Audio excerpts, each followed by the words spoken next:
నమస్తే, నేను మీ డాక్టర్ నల్మా శ్రీకాంత్ గౌడ్, తెలంగాణ జాగృతి రాష్ట్ర అధికార ప్రతినిధి. మిత్రులారా, ఈరోజు తెలంగాణ రాష్ట్రంలో ఏం జరుగుతూ ఉంది, రాష్ట్రంలో పరిపాలన అనేటువంటిది ఏ విధంగా ముందుకు పోతూ ఉంది అని ఒకసారి కనుక మనం పరిశీలిస్తే తెలంగాణ రాష్ట్రంలో రైతుల సంబంధించినటువంటి అరిగోసపడుతున్నటువంటి విషయాన్ని మనకు కనిపిస్తూ ఉంది. అడుగడుగున ఆగ్రో కేంద్రాల దగ్గర, యూరియా కేంద్రాల దగ్గర లైన్లు కడుతున్నటువంటి పరిస్థితి మనకు కళ్ళ ముందు కనిపిస్తూ ఉన్నది. ఈరోజు రాష్ట్రంలో యూరియా కొరత అనేటువంటి ద్వారా రాష్ట్ర రైతాంగం మొత్తం కూడా ఉదయాన్నే 2 గంటలకే లేచిపోయి బారులు తీరుతున్నటువంటి పరిస్థితి కనపడతా ఉంది. నిలబడలేక కాళ్ళు నొప్పులు వస్తుంటే కాళ్ళకు ఉన్నటువంటి చెప్పులను లైన్లో తీసుకుపోయి సద్దులు తినొచ్చేటువంటి పరిస్థితులు మన కళ్ళ ముందు కనపడతా ఉన్నాయి.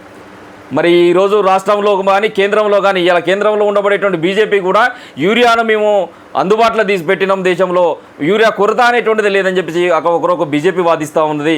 కాంగ్రెస్ పార్టీ కూడా రాష్ట్రంలో కావాల్సినటువంటి నిల్వలు ఉన్నాయి, యూరియా నిల్వలు అని చెప్పేసి ఈరోజు కాంగ్రెస్ పార్టీ చెప్తా ఉన్నది. ఇద్దరు కూడా రెండు కూలబడుకొని, ఈ రెండు పార్టీలు కూడా కూడబలుకొని రైతులను ఈరోజు ఏదైతే రైతులకు ఈరోజు నష్టం వాటిల్లే విధంగా రెండు పార్టీలు ఇలా ప్రవర్తిస్తున్నటువంటి పరిస్థితిని, రైతులను మోసం చేస్తున్నటువంటి పరిస్థితిని ఇలా రైతాంగం మొత్తం కూడా గమనించాల్సినటువంటి అవసరం ఉన్నది.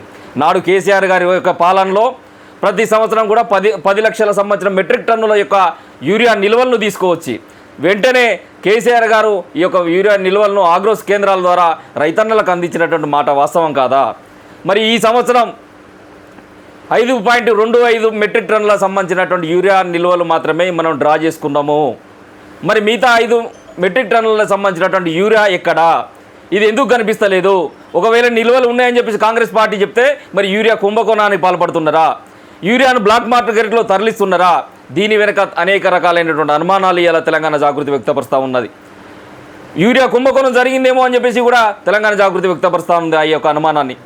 నిజంగా నిల్వలు ఉన్నట్లయితే మరి రైతులు ఎందుకు బారులు తిరుగుతున్నారో రేవంత్ రెడ్డి గారు, కాంగ్రెస్ పార్టీ ఇలా సమాధానం చెప్పాల్సినటువంటి అవసరం ఉన్నది. ఇలా ఒక్కొక్క రోజు ప్రతి ఒక్క ప్లేస్ కనుక ప్రతి మండల కేంద్రాన్ని చూసినా కానీ ప్రతి దగ్గర కూడా ఆగ్రోస్ కేంద్రాల దగ్గర ఇలా రైతుల యొక్క లైన్లు అనేటువంటివి కనిపిస్తూ ఉన్నది. పోలీసులను పెట్టి వీటిని ఆర్గనైజ్ చేసేటువంటి పరిస్థితి ఇలా కనపడుతుంది. కంట్రోల్ చేయలేని పరిస్థితిలో రైతాంగం మొత్తం కూడా కనిపిస్తూ ఉన్నారు. ఒక యూరియా బస్తా కోసము జోరు వానలో కూడా తనవంతా తడిసిపోతుంటే కూడా ఒక యూరియా బస్తా కోసము ఆగి తిప్పలబడి తీసుకుపోయేటువంటి పరిస్థితులు కనపడతా ఉన్నాయి. అయినా కానీ దొరికేటువంటి పరిస్థితులు ఈ రోజు ఈ రాష్ట్రంలో లేవు. ఒకవైపు సాగు విస్తీర్ణం అనేటువంటి తగ్గింది తెలంగాణలో అని చెప్పేసి గణాంకాలు చెప్తా ఉన్నాయి. ఒకప్పుడు ఏదైతే పోయిన ఏడాది 66.78 లక్షల సంబంధించినటువంటి ఎకరాలకు సంబంధించిన సాగు విస్తీర్ణం జరిగితే ఈ సంవత్సరం కేవలం 20.58 సంబంధించినటువంటి ఎకరాల్లో మాత్రమే సాగు విస్తీర్ణం జరుగుతూ ఉందని అంటున్నారు. ఆ గణాంకాలు చెప్తా ఉన్నాయి. మరి ఆ గణాంకాల ప్రకారం చూస్తే సాగు విస్తీర్ణం తగ్గిన తర్వాత యూరియా కొరత ఎందుకు ఏర్పడుతుంది? రేవంత్ రెడ్డి సమాధానం చెప్పాలి. సాగు విస్తీర్ణం తగ్గిన తర్వాత యూరియా నిల్వలు ఇంకా ఉండాలి కదా, అన్ని పంటలకు ఇవ్వాల్సి ఉంటుంది కదా, మరి దేనికి ఇస్తలేరు? దీని వెనుక ఏం భాగవతం జరుగుతుందో తెలంగాణ ప్రజలకి ఇలా వ్యవసాయ శాఖ మంత్రి కానీ ఈ యొక్క రాష్ట్ర ప్రభుత్వంలో ఉండబటువంటి బాధ్యులు ఎవరైతే ఉన్నారో ఈ బాధ్యులంతా కూడా వచ్చి సమాధానం చెప్పాల్సినటువంటి అవసరం ఉన్నది. ఇలా ఎక్కడ యూరియా నిల్వలు అనేటువంటివి లేవు. ఒకరోజు బీజేపీ రైతు వ్యతిరేక విధానాలను అవలంబిస్తున్నది, కాంగ్రెస్ పార్టీ కూడా అదే రైతు వ్యతిరేక విధానాలను అవలంబిస్తున్నది. మరి బీజేపీ పార్టీ తరఫున ఈ యొక్క ప్రాంతం నుంచి 8 మంది ఎంపీలను గెలిపించింది కదా, కాంగ్రెస్ పార్టీ తరఫున కూడా 8 మంది ఎంపీలని తెలంగాణ గడ్డ గెలిపించింది కదా. మీ గలాలకు పని చెప్పరు, మీ నోటికి పని చెప్పరు, తెలంగాణ సంబంధించినటువంటి సంక్షేమం మీకు వద్దు అని చెప్పి విధంగా ఈరోజు మీరు ప్రవర్తిస్తున్నారు.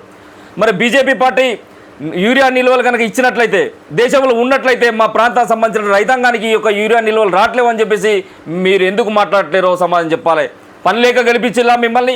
ఈ ప్రాంత గొంతుకైతారు, ఈ ప్రాంత సంబంధించిన సమస్యలను ఏదో పార్లమెంట్లో గొంతెత్తి చాడతారు మన సమస్యలు అని చెప్పేసి జాతీయవాదంతో తీసుకొచ్చి మిమ్మల్ని గెలిపిస్తే ఏ ఒక్క మంత్రి కూడా, ఏ ఒక్క బీజేపీ సంబంధించినటువంటి ఎంపీ కూడా ఇలా మాట్లాడేటువంటి పరిస్థితి లేదు. 2 కేంద్ర మంత్రులు ఉన్నారు, ఏం చేస్తున్నారు?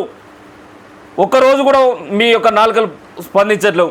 ఎక్కడో మార్వాడీలు దుకాణాలు పెట్టుకున్నారని చెప్పేసి పనికిరాని ఒక అంశాన్ని తీసుకొస్తారు, విద్వేషాలు రెచ్చగొట్టేటువంటి అంశాలను తీసుకొస్తారు. కానీ ఇక్కడ ఉన్నటువంటి ఈ ప్రాంత బిడ్డలకు వాళ్ళ శ్రేయస్సు కోసం మీరు ఏం మాట్లాడుతున్నారో సమాధానం చెప్పాలి. ఒకవైపున కాంగ్రెస్ పార్టీ రైతులను మోసం చేసే విధంగా అనేక రకాలైనటువంటి హామీలు ఇచ్చి రైతు బంధు ఒకరోకి ఇవ్వకుండా, రైతు సంబంధించినటువంటి బీమా అనేటువంటిది కట్టకుండా పాము కలిసి తేలు కలిసి రైతన్నలు ప్రమాదవశాత్తు మరణిస్తే కొన్ని వేల కుటుంబాలకు ఆ రోజున కేసీఆర్ గారు ఇచ్చినటువంటి రైతు బీమా అనేటువంటిది ఆ కుటుంబాలకు ఆదేరువైంది.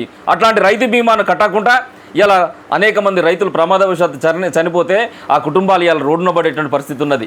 50 సార్లు ఈ ఆటికి ఢిల్లీకి పోయి వస్తున్నటువంటి రేవంత్ రెడ్డి గారు ఈ రైతుల పక్షాన మీరు ఏమన్నా ఇప్పటివరకు ఏం నిర్ణయం తీసుకున్నారు? ఈ యూరియా షార్టేజ్ ఎందుకు అవుతుంది అనేటువంటిది ఏమైనా సమీక్ష నిర్వహించిల్లా?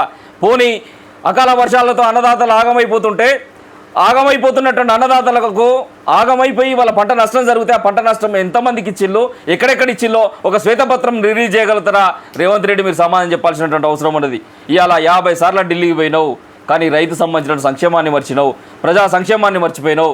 వీటన్నిటిని మర్చిపోయి ఏ విధంగా నువ్వు తిరుగుతున్నావో తెలంగాణ ప్రజలకు సమాధానం చెప్పాల్సినటువంటి అవసరం ఉన్నది. తక్షణమే ఏదైతే యూరియా నిల్వలు ఏవైతే ఉన్నాయో, ఇంకా కేంద్రం నుంచి డ్రా చేయాల్సినటువంటి నిల్వలు ఏవైతే ఉన్నాయో తక్షణమే డ్రా చేసేసి అన్ని ఆగ్రోస్ కేంద్రాల్లో కూడా ఈ యూరియా నిల్వలను తక్షణమే పెట్టకుంటే తెలంగాణ జాగృతి పక్షాన తీవ్రమైనటువంటి ప్రతిఘటన రాష్ట్ర ప్రభుత్వానికి ఉంటుంది. రైతుల పక్షపాతితోగా శ్రీమతి కవిత గారు ఆలోచిస్తున్నారు కాబట్టి రేపు రోజు తెలంగాణ జాగృతి రైతాంగ ఉద్యమాన్ని కనుక తీసుకున్నట్లయితే మాత్రం నీ కాంగ్రెస్ కనుమరుగవుతుందని చెప్పేసి ఇలా కాంగ్రెస్ ప్రభుత్వాన్ని రేవంత్ రెడ్డి గారిని హెచ్చరిస్తూ యూరియా నిల్వలను తక్షణమే అందుబాటులో పెట్టాలని చెప్పేసి ప్రభుత్వాన్ని కోరడం జరుగుతుంది. జై తెలంగాణ.